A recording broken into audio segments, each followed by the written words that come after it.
Okay, hi guys, and welcome to the show. Today I'm going to be discussing an old favorite of the channel, and that is of course the Orient Bambino. We're going to discuss my top 5 loves and loathes of this particular watch from Orient. Now of course, before I get into this video, I've got to do wristwatch check, and yes, I'm wearing my Seiko. I've nicknamed it the Stealthy, because obviously it's military PVD finish. I will divulge the information where I had this modded, the watchmaker, but I want to give it some time first. I want to make sure that the PVD quality is good and it lasts.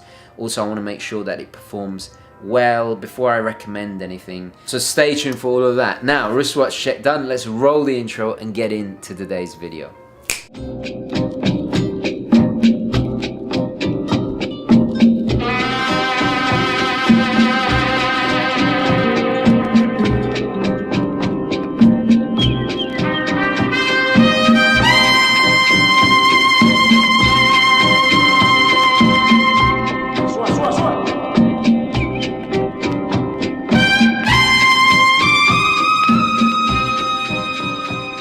So let's get started. Now, my 5 loves of the watch.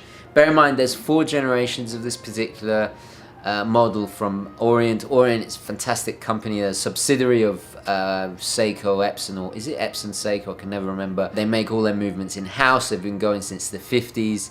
They very much have their own identity. I love Orient. I think they offer incredible watches for the money. Not just the Bambino, but throughout their whole range. I'm a big fan of their divers as well, especially. But anyway, today we're talking about the Bambino. Now, I reviewed the first generation. I reviewed also the third. I missed out on the second one, but actually I think it's my favorite, and we'll discuss a little bit why in just a moment.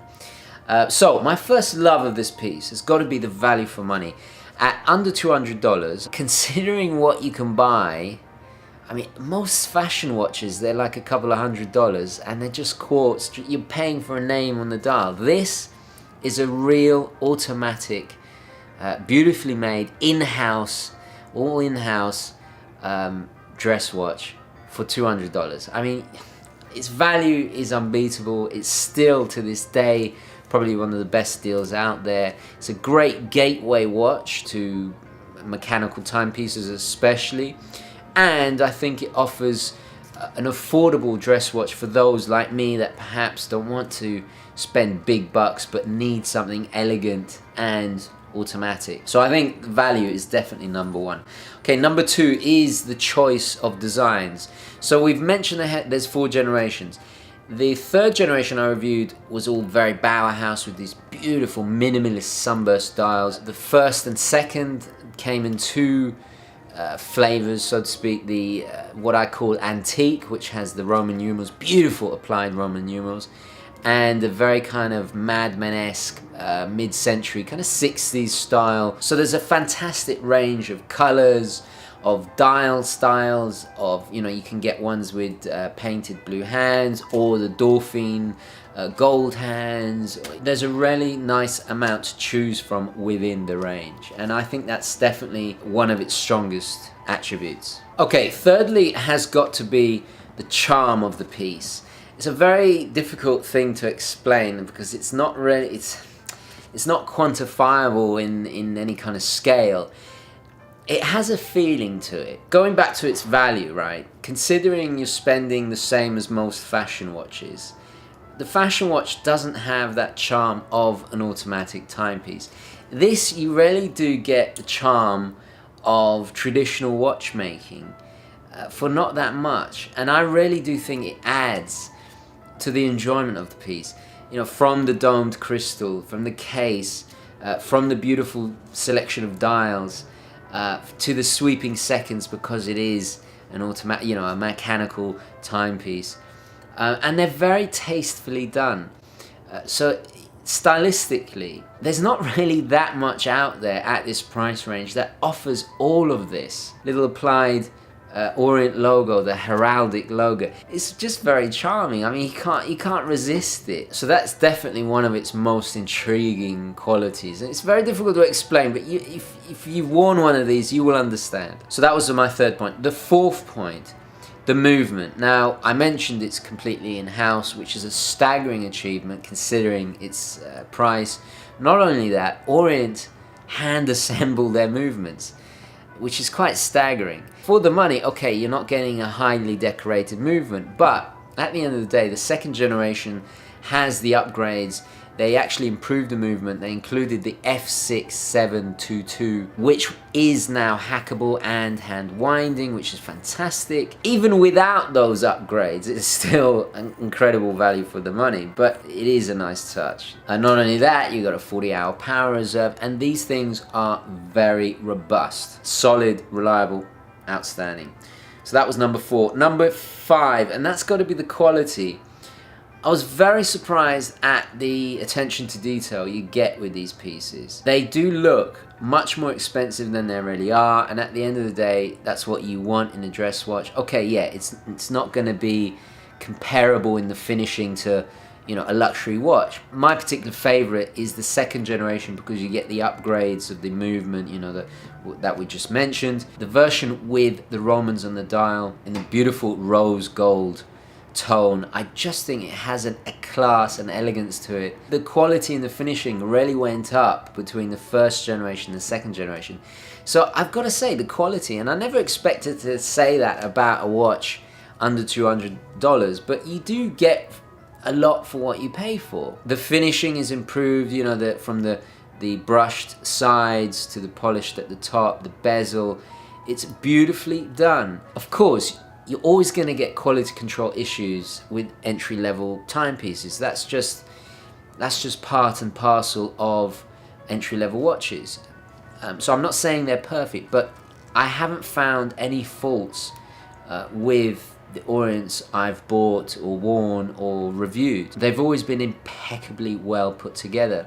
And in fact, actually, that's another reason why I do recommend buying from Long Island Watches, because Mark always checks the pieces, and if there is an issue, they're wonderful to deal with. Okay, so that was my 5 loves. Let's move on to the negatives.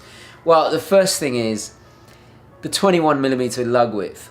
It's maddening finding 21mm straps. It's not so bad on a diver or a sports watch because you can do the Sean Connery James Bond, wear it, you know, an undersized like he did in what was it Goldfinger? Yeah. Anyway, I'm getting off the subject.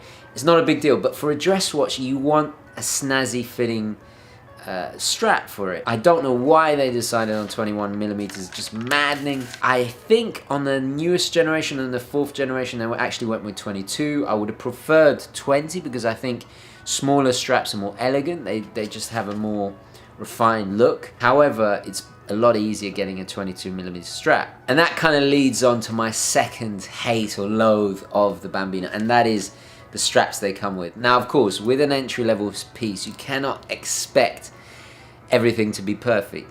Of course, they cut corners with the strap. You know, Seiko also do this. They're just not very refined. Now, they're genuine leather. They look okay, but a little bit cardboard feeling. You don't have that beautiful calf skin texture or feeling underneath. Also, they don't taper. They lack the elegance of a tapering strap, and the buckles, they're just the buckles don't really go with the watch. Quite utilitarian. It doesn't match the dressy aesthetic or style of the head of the watch. Now, if you do buy a Bambino, bung it on a collar strap, it looks $1 million. You just take it to a whole new level.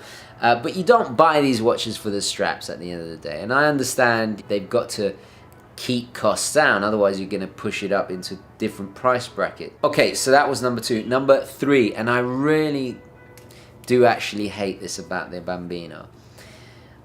It's 40mm in diameter. Now, while that's fine for the bigger wristed, for a dress watch, it's got to be small. Just look at the Calatrava I reviewed the other day in 33mm.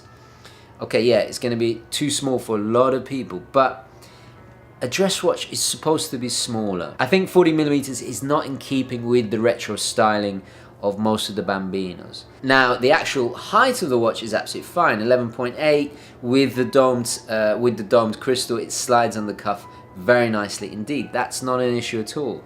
It's just the diameter. I think it makes it look clumsy.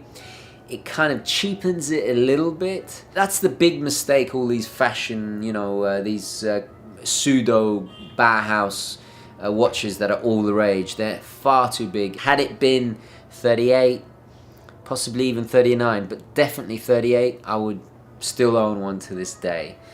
It's a shame, but you know. Okay, so that was my third loathe or hate of the watch. My fourth has got to be the loud winding. Now, the problem is with these more affordable movements, while they're built like absolute tanks, they kind of make a sound like a tank, you know?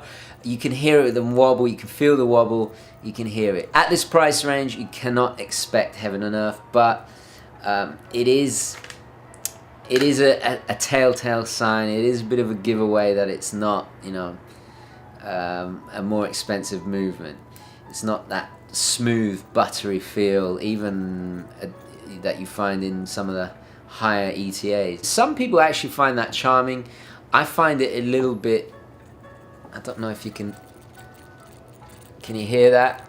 Okay, so that was number 4. Number 5, and that is the performance. They're not the most accurate in the world, I've got to be honest. However, you can regulate them and they do perform admirably, but you're definitely not looking anywhere near COSC parameters. Again, this is a sub $200 watch. You cannot expect that, so it's excusable.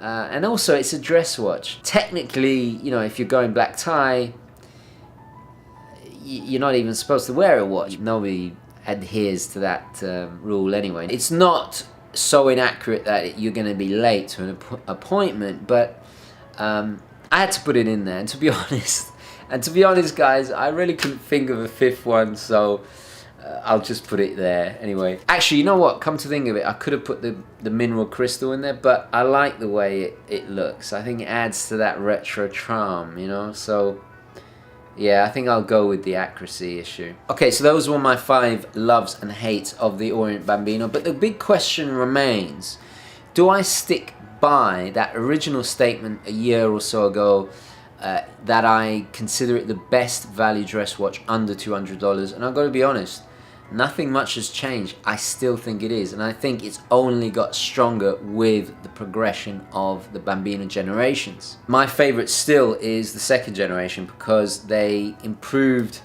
upon the original design and it offers the best deal for the money at the moment. Bang per buck, very difficult to beat. Anyway guys, I'm going to leave it there. Please do share, especially if you are a Bambino owner, your own loves and loathes of this particular watch in the comments. Queries, questions, opinions, all the rest of it down below as well. Thank you very, very much for watching. Please don't forget to like this video if you enjoyed it and found it useful. And as always, I will catch you in the next one. Okay, ciao.